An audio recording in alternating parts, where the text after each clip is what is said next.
Jadi bab 1 sebetulnya begini, latar belakang, rumusan masalah, tujuan dan manfaat, lalu ruang lingkup. Nah, bab pendahuluan ini berfungsi untuk mendasari keseluruhan dari tugas akhir kita. Di sini mahasiswa membangun konteks, memperlihatkan urgensi topik, dan menguraikan fenomena yang ada di lapangan. Jadi, memang tugas akhir ini kan bentuknya laporan magang, tapi ditulis dalam struktur yang mirip kayak penelitian, walaupun ini bukan penelitian ya. Karena kalau penelitian itu harus diuji kan. Kalau kita kan tidak diuji, cuma wawancara, lalu kita resume. Kalau penelitian sarjana, itu diuji dengan metodologi kualitatif, kuantitatif gitu ya.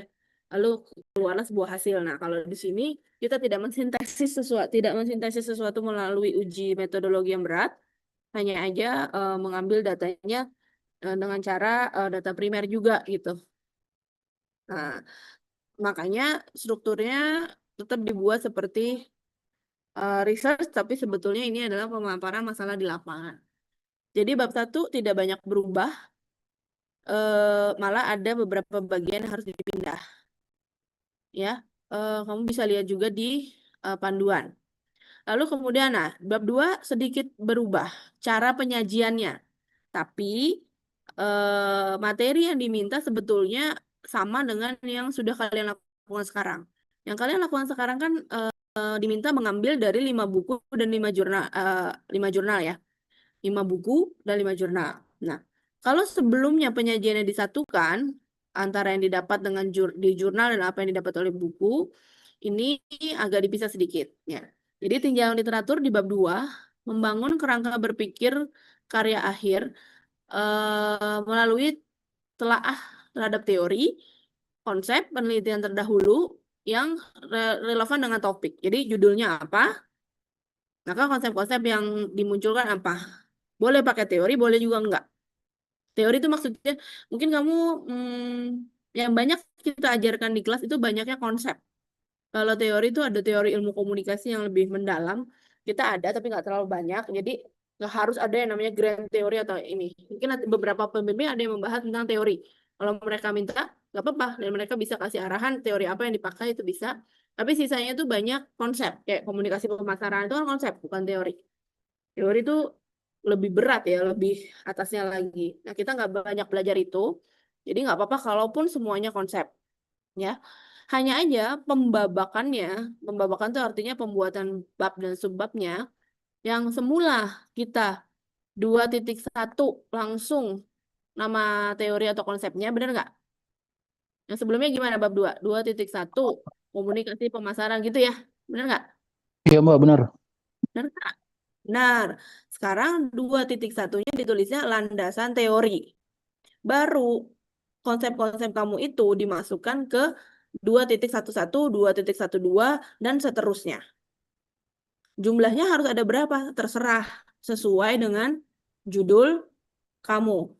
Judul kamu, tujuan kamu butuh berapa konsep, berapa teori. Hanya aja dititipkan untuk Departemen Sosial Humaniora ini karena kita selalu pasti melakukan SWOT analysis, maka diminta poin yang wajib adalah poin 214 yaitu konsep SWOT. Kayak gimana sih konsep SWOT? Kamu cari sumber yang menjelaskan SWOT secara konsep. Maksudnya gimana? SWOT adalah menurut siapa?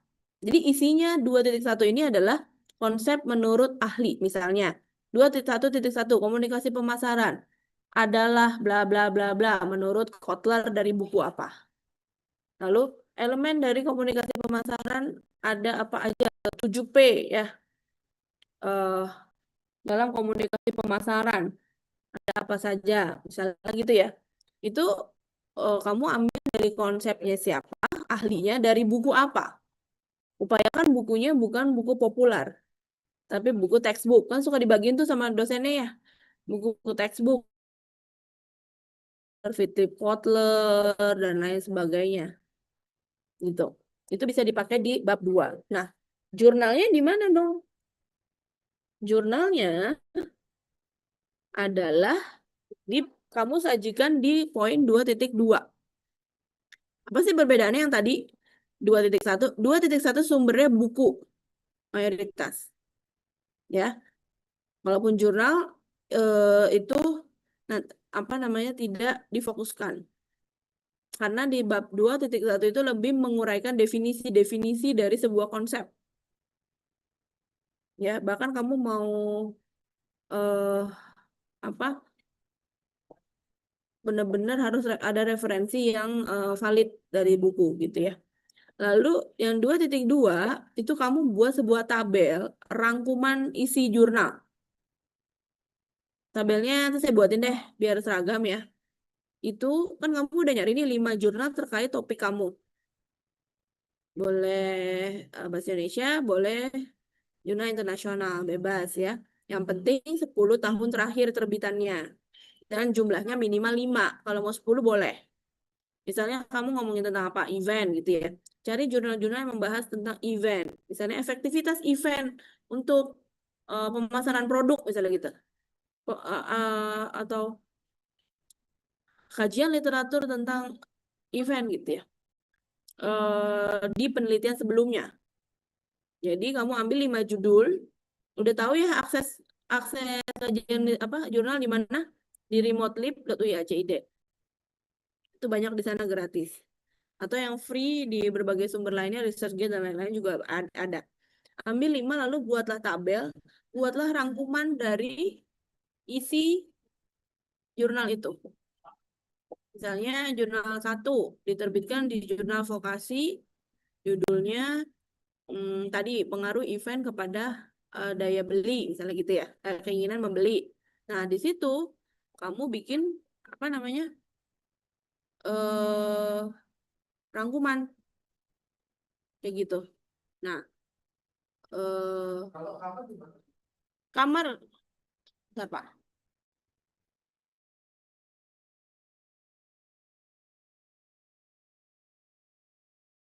Jadi seperti itu ya, teman-teman.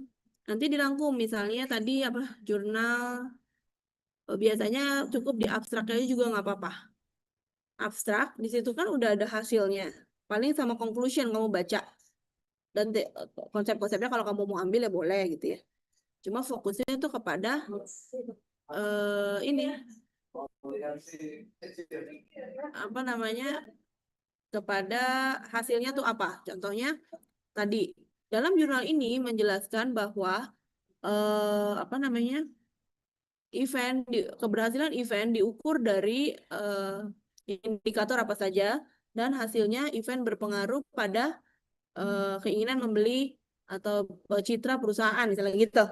Itu hasilnya. Itu di bagian rangkuman ini. Bentuknya tabel, ya. Eh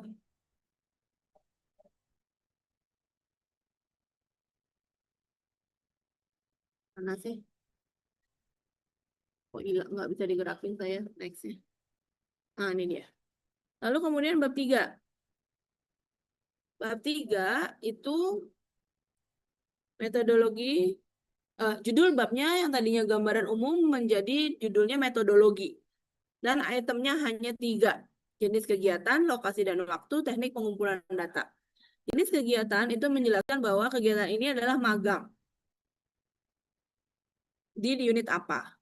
Dengan cakupan pekerjaan seperti apa? Lalu lokasi dan waktu, periodenya berapa minggu dari tanggal berapa sampai tanggal berapa? Di lokasi kantornya di mana? Di Jakarta, di Bandung, di Bali gitu ya. Di kantor Office Aid, di ruko ini gitu. Itu dijelaskan di sini. Lalu teknik pengumpulan data itu yang tadinya kamu udah buat di bab 1, pindah ke sini. Di panduan yang bentuknya buku, itu ada tujuan inovasi, tahapan kegiatan, sumber daya manusia yang digunakan, sama hasil luaran. Ini sementara di 2026 kita take out dulu, karena kita tidak membuat proyek khusus. Kalian tidak membuat proyek khusus kan di tempat magang, itu hanya magang, observasi, lalu membuat tulisan gitu.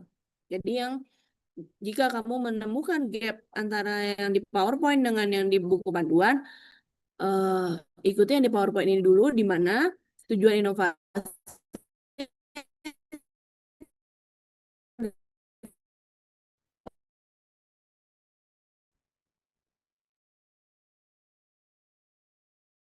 bingung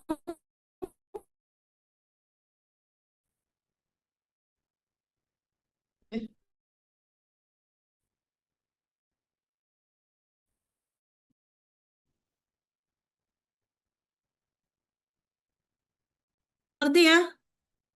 Mudah-mudahan tidak sepanik kemarin dan udah mulai lebih bisa melihat. Sebetulnya ini nggak seheboh itu perubahannya. Oke, kalau gitu saya lanjut dulu. Yang di hasil dan pembahasan, bab ini itu membahas tentang sebab-sebab yang memiliki fungsi yang berbeda dan saling melengkapi untuk membangun analisis yang komprehensif untuk menjawab pertanyaan atau rumusan masalah dan tujuan yang berbasis bukti lapangan. Jadi hasil wawancara, terus tadi penyelarasan dengan bab 2 itu dilakukan di sini. Pada buku panduan ada subbab tentang keterbatasan dan dampak inovasi. Nah, yang ini di take out dulu, tidak usah digunakan dulu. Karena kita lagi-lagi kita tidak membuat suatu proyek inovasi khusus, gitu ya. Nah, apa subbabnya di bab 4 yaitu 4.1 hasil. Hasil itu apa yang tadinya ada di bab 3, gambaran umum organisasi dipindah ke sini. Ambil aja semua. Yang gambaran umum organisasi tentang profil organisasi, visi, struktur organisasi, semuanya cerita tentang perusahaan itu, logonya, apanya segala macam mau pindahin semua ke 41.1. Kemudian dari hasil wawancara kamu, hasil pengamatan kamu kan melakukan analisis SWOT. Itu ditulis di 41.2. Nah, lagi-lagi pesan saya, ketika kamu menulis 41.2 analisis SWOT, itu jangan langsung kepada tabel rangkuman. Tapi jabarkanlah data-data yang mendukung pada paragraf-paragraf analisis SWOT. Contohnya, misalnya kamu bilang ancamannya adalah kompetitor yang semakin banyak gitu ya. Berarti harus ada paragraf yang menjelaskan jumlah kompetitor atau kompetitor yang potensial menjadi ancaman. Misalnya, apa ya? UI. Banyak kampus-kampus yang memiliki kampus negeri yang memiliki sekolah vokasi juga, yaitu harus disebutin sekolah UGM, sekolah vokasi UGM, itu ada sekolah vokasi IPB, sekolah vokasi Unpad, dan selanjutnya itu adalah kompetitor. Kayak gitu. Jadi jangan tiba-tiba ngomong kompetitornya banyak gitu di tabel rangkuman. Nanti di bawah setelah kamu menjabarkan fakta-fakta, baru keluar satu tabel rangkuman SWOT yang biasa ada 4 kuadran itu, ya. Nah, dari mana data-data itu? Bisa dari sumber literatur lain, seperti artikel, data data primer, data BPS, data wawancara, data observasi kamu di perusahaan, itu bisa kamu gunakan. Gitu. 4.1. Lalu kemudian dilanjutkan. Alur kerja udah ada kan di bab 3, kemarin pindahin ke bab 4. Gitu. Jadi 4 titik berapa nih? 41.3. Proses alur kerja, alur kegiatan, terus 41.4 aktivitas kerja. Baru kemudian kita menjawab, nah, kemarin di panduan sebelumnya, bab 4 langsung diawali dengan subbabnya sejumlah dengan apa? Tujuan penelitian kan? Nah, ini semua jawaban itu dipindah ke 4.2 pembahasan. Karena 4.1 itu mostly apa yang sekarang kamu tulis di bab 3, benar nggak? Benar ya? Nanti coba kalian amati. 4.2 ini adalah apa yang sudah kalian buat di bab 4. Mungkin belum sampai sana ya sekarang. Itu adalah jawaban dari penelitian kamu. Contohnya 4 typo nih, nanti saya perbaiki nih. Nanti 42.1. 42.1 adalah pembahasan dari rumusan masalah nomor 1. Misalnya, permasalahan kamu nomor 1 atau tujuan penelitian kamu nomor 1 adalah bagaimana proses konten dibuat di Humas UI, misalnya gitu ya. Nah, itu dibahas di 42.1. Berarti judul subbabnya adalah proses penyusunan konten di Humas UI. Gitu. Terus dijabarkan tuh hasil wawancara, hasil temuan, gitu ya. Observasi kamu, alurnya seperti ini kalau di Humas UI gitu ya. Lalu dibandingkan dengan teori-teori atau dibikin paragraf kesesuaian atau ketidaksesuaian, selaras atau tidak selaras dengan teori buku dan penelitian sebelumnya yang tadi kamu udah rangkum di bab 2. Jadi kurang lebih 42.1 bunyinya, misalnya ya, proses pembuatan di konten di Humas UI didahului dengan proses perencanaan, pembuatan konten plan, lalu eh, apa? Baru melakukan produksi konten, dan terakhir dilakukan pengukuran dengan evaluasi bulanan, misalnya seperti itu ya. Jadi temuannya.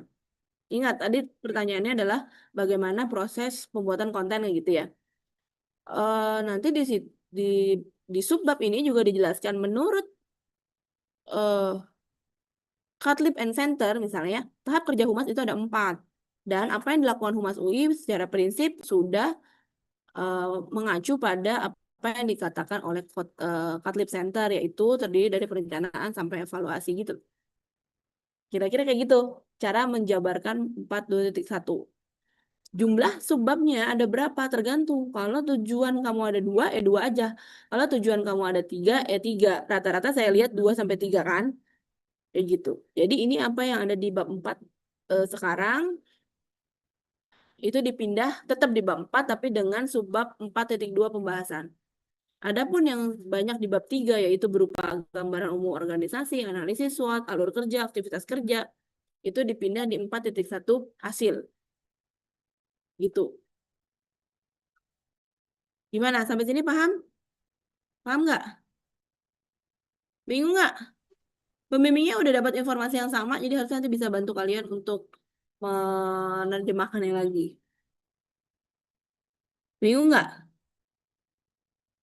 Ada yang mau tanya? Bab 5 sama? Ya ini kok nggak mau jalan sih slide saya? Sebentar ya.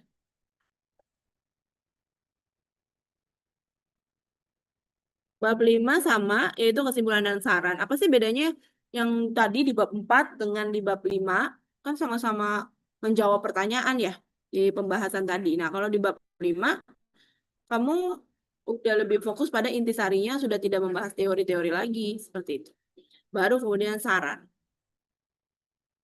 Oke? Sarannya fokus pada institusi mitra magang dan bisa juga beri saran kepada akademik.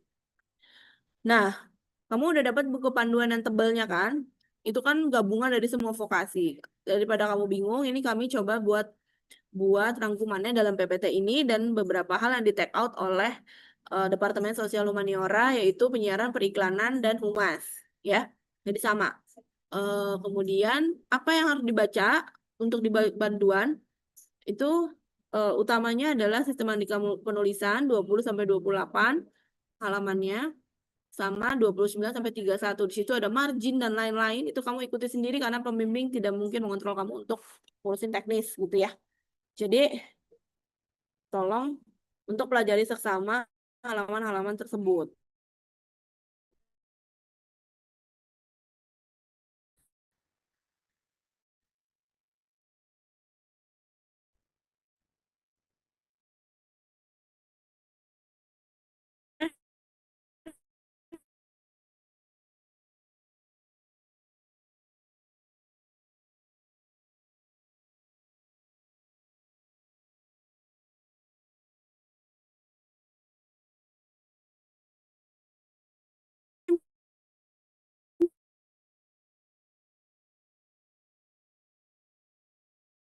Nah, di tanggal 25 nanti siapa yang misalnya apa